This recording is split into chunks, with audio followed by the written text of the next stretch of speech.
Howdy, I'm Brian Larson, Associate Professor of Law at Texas A&M University School of Law.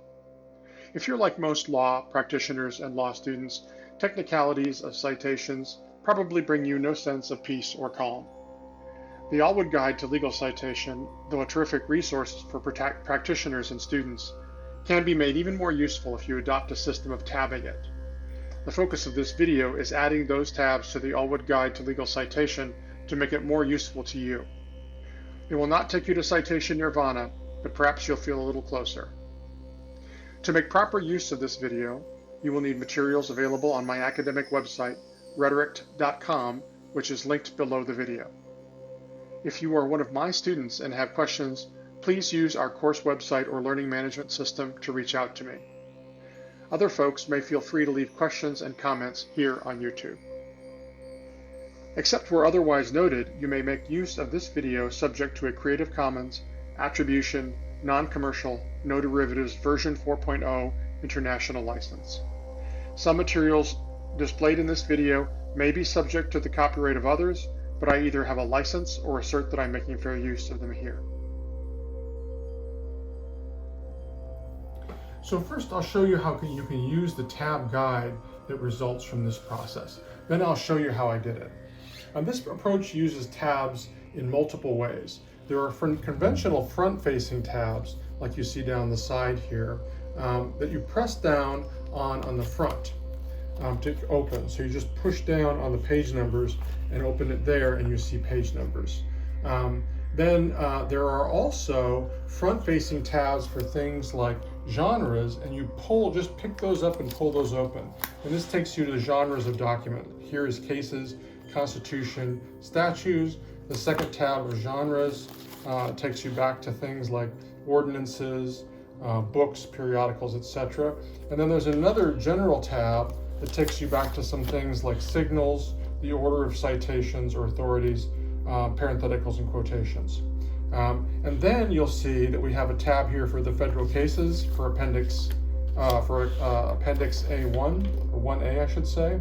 And there's another tab here for federal statutes. And that also gets us to the first of the states, Alabama. And we've got tabs here that allow us to pull the pages open to California. So if I pull on Massachusetts here, when I'm done pulling, what I have visible to me is the page that has the Massachusetts stuff on it. We treat these appendices in two different ways. We pull on these tabs from the front, and then for the ones that we use that are in the back of the book, we actually have tabs that face backwards. And here, you just push down on whatever appendix you want. Maybe it's court abbreviations, and that opens it up to court abbreviations. Or maybe you want the all-important Appendix 3E for abbreviating case names and periodical names. That appears here. Finally, I often do consult the index for things that I don't have tabs for. And so there's a big tab here on the index that makes it just a little bit easier to find that. So I'll show you how I put in my tabs. Of course, you can adjust this in ways that you want. You might want to have different things highlighted on the side. You might want to have different specific authorities highlighted because you have a different set of interests or a different set of practice areas, but that's up to you. So let's get started. Here's what you need to do this project. First of all, you need an untabbed ALWD Guide, 7th edition. You're also going to need tabs. In fact, you're going to need one pack of tabs that are 2-inch wide Post-it brand stiff tabs. You'll need 5 of these tabs, and any one of the colors would do, so you could share this with another student if you wanted to. And then you will also need 3 packs of the 1-inch wide tabs. And for these, you will use 2 colors. One is a bland color, and I'll use blue in this demonstration. You'll use that for most of your tabs. You'll need 31 of them. The other one is a highlight color, and I'll use red in this demonstration for those, and you'll need 9 of those. You could, of course, mix bland tab colors so you can get by with only 2 packages. So for instance, if you took these 2 packages and you used both blue and yellow for bland tabs and used the red for highlights, you'd be able to get by with just 2 packs. And if you buy 3 packs and share them with a friend, one of you can use the blue ones as a bland color, one can use the yellow as a blend color, and you can share then the red tabs to use for the highlight color. Whatever you do, I do recommend that you go with these stiff tabs. Don't get the flimsier ones because you're going to want durability. So in addition to these materials, you will also need a set of tab location guides. And these are downloadable from the website where you found this video. So there should be 2 sheets that look like this. One will refer to odd numbered pages, one will refer to even numbered pages. And in addition to those, you're going to need a list of tab locations. And that looks like this. And again, you'll find this on the website where you found this video. And I'll explain how to use both of those in a little bit. Finally, you're going to need some implements. Number one, you're going to need some scissors in order to trim those tab location guides. And then you're also going to need a pen, a permanent, fairly fine point pen to write on the tabs. So I like these thin Sharpies. You can see how thin the point is here. And I think they work really well. And I use 2 colors because then I can use them to improve the contrast between the ink color and the tab color. So the first thing you're going to want to do for this project is to trim the tab location guide sheets so that you can slip them into the ALWD guide and use them for your tab locations. So this means cutting along this edge, the thin edge on the side, and then along this edge on the bottom.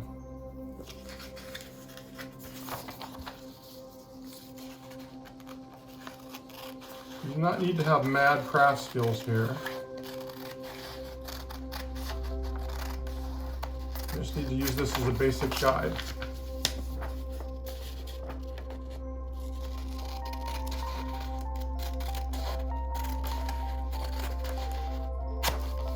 Okay, that's one. And then in the second one, again, we're going to trim the inside. Oops, sorry, that's not right. On this one, we're going to trim the wide inside. You're going to trim the side that doesn't have the numbers running down the side of it. So we'll take this one like this. And again, we'll trim the bottom.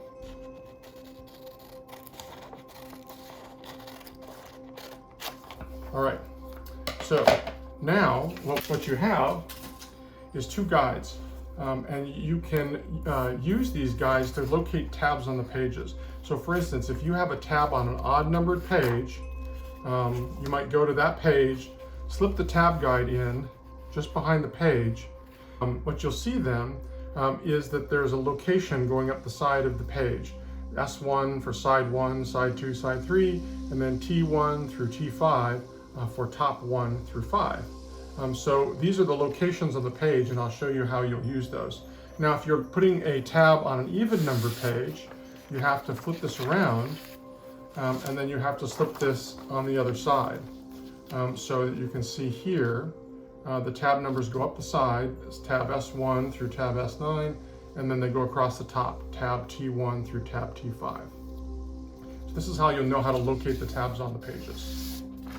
Okay, we're ready to start applying tabs. The first thing to note is that I don't usually write on the labels until I've got all the tabs positioned. You can try it this way, or you can write them as you go, whatever you prefer. You'll need the list of tabs and their location sheet information on the tab location tab list that's available on my blog or the site where you download this video. And we're going to use this list of tabs to determine where each tab is located. Here's how the tab guide works. As you can see on this first line, there's a size and color indicator for the tab, its position and its page in the ALWD guide, and then what label you're going to put on it and which way it's oriented, toward the front or the back. You can see the second tab is there. It's on page 11, position S2, third tab on page 17, and position S3. And then you'll notice that there are some tabs that are different than these. So the first interesting one is tab 8. This is a tab that's for the genres 1 section. And as you can see here, it's still oriented toward the front, but this time it is on an even number page, and because it's a 2-inch tab, it spans 2 location indicators. But then if we go back to tab 9, it goes back to being a 1-inch tab. It's for the cases. in the position S1 on page 57. Then we have just a little bit further along here, we have another one of those 2-inch tabs. And so again, that's indicated with an even page number and in 2 positions, this time on the top of the page. This is a 2-inch tab for the genres, the second group of genres. And so that's how we indicate the locations of tabs on the pages. You want to slip the tab guide a few pages behind where you're working. So that means that if we go to page 7 and we slip the tab guide behind the page here, we want our tab to go in position S1. So why don't I apply that one now? There. Tab 2, which is also supposed to be in the bland color, is on page 11. So if we go to page 11 and we grab another blue bland tab, and we put that one in position S2 according to the sheet. So then we're just going to proceed this way up the side.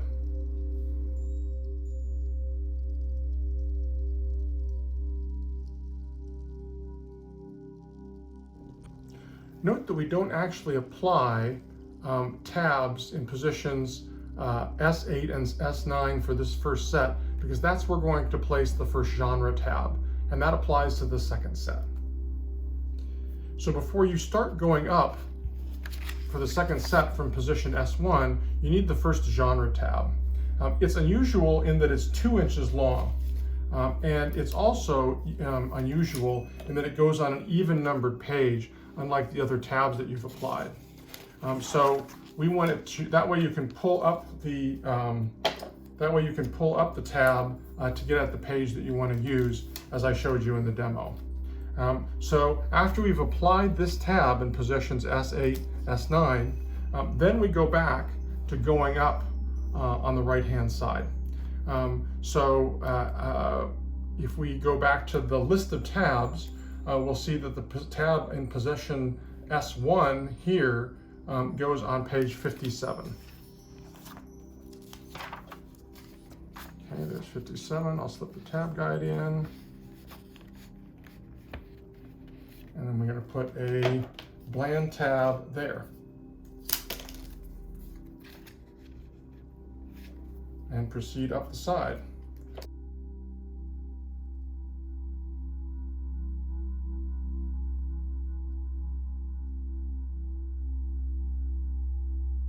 All right, so when we get to S6, we're going to do something slightly different. We're going to switch to a highlight color because this is where constitutions are, and this is the end of the decisional law and the beginning of the enacted law. So I like to just put a separate colored tab there to kind of signal that to me. So that one goes down there, and then we go back to using the bland colors after that. So for page 113, which is where statutes start, we put a tab in position S7.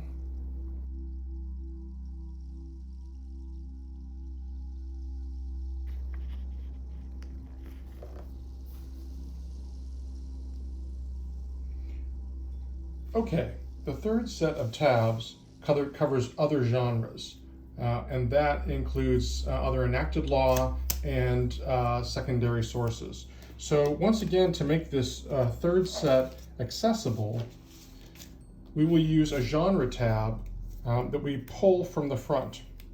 So we're going to take another one of our yellow tabs, or highlight tabs anyway, and we're going to place this on page 172, and it's going to go in the T1 and T2 locations. You don't have to be too exact about placing those because it's just going at the edge of the page. All right, and then we go back to doing our stuff down the side. So the first location on the side here is S1 on page 173. So that's where we are. We can just paste this little baby down.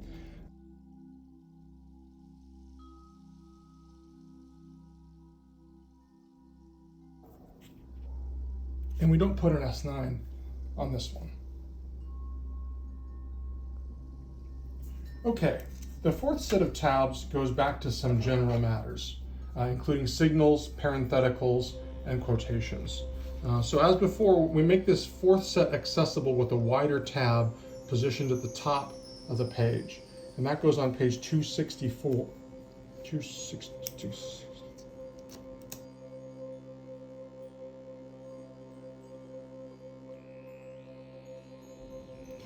Okay, now that we've got our section tab up here for the general stuff, we're going to go back to putting tabs down the side. And we'll start with page 371 in position S1. And this covers the topic of signals. And because I find that a particularly vexing topic, I mark that with a highlight colored tab. And then we move on to page 377 in position S2.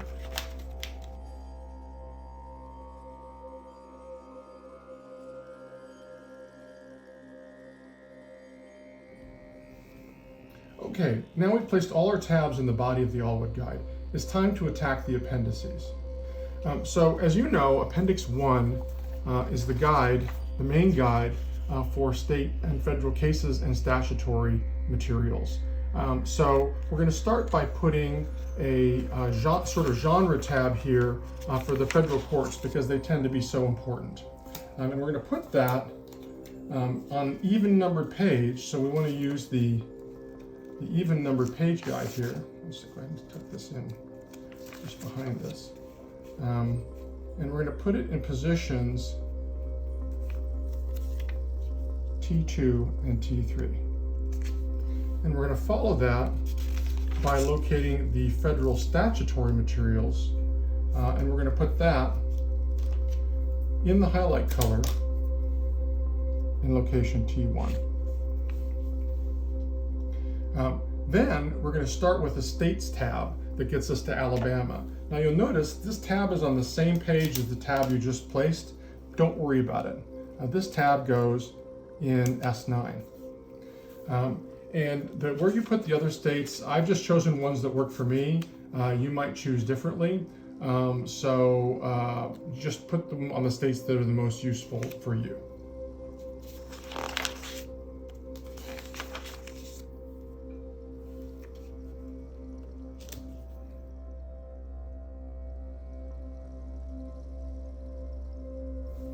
Okay, now we've finished with all the front-facing tabs and a considerable portion of the appendix tabs. Okay, now we have all the tabs, the front-facing tabs on our ALWD guide, all the ones we're using for genres, all the ones that we're using for jurisdictional specifics. So now it's time to put the back-facing tabs into the ALWD guide. And for that, we're going to need the back-facing tab guide, which I'm going to slip in right here. And these are all going to go on even pages, and we're going to start with the index, which appears beginning at 542. So there I'm going to use a wide tab covering S1 and S2, simply because the index is pretty important. And then we get to S3, and that's going to be Federal Publications and Agencies, which is page 514. It'll take me a moment to get there.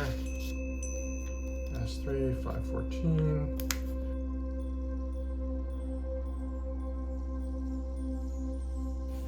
But S6 is really critical. This is page 486. And this is Appendix 3E. And this is by far the one I use the most. So I'm going to mark that with a red tab or a highlight tab, just so it's easy to find. And then we also have to place S7 on 482. All right, that is it. Okay, now you have a book that has all the appropriate tabs in it. Now, it's very easy to use yet because these tabs aren't labeled, but we're going to take care of that in short order. And I'll show you how I like to label them, but you can do it however you like. When I'm writing on the labels, I generally like to push the page in a little bit and then write on it. So for example, this tab that's on page 11, I will just push it in, and I want to mark this as capitals. It gets capitalized. And similarly, then if I move to page 17, I want to mark this numbers. This is numbers in general. But then when I get to page 21, I want to mark page numbers.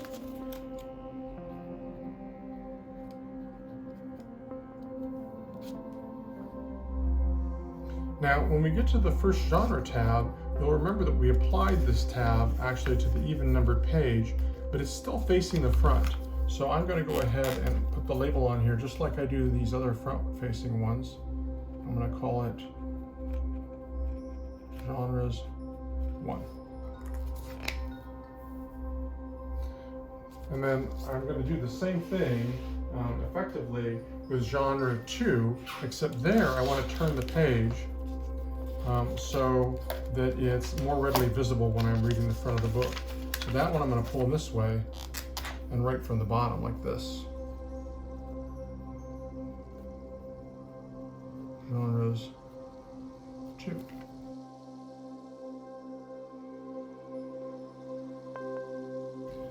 And then I'll switch pen color to mark the federal courts. Or the federal statutes. When it comes to these ones that go down the side, I think in this case it's actually helpful to write them just the way you did with the others, but you might feel differently about that, right? So you might turn this and go, well, I want states here. When it comes to the actual states, maybe you just want to do abbreviations. So, and you could do that this way. You could go CA for California.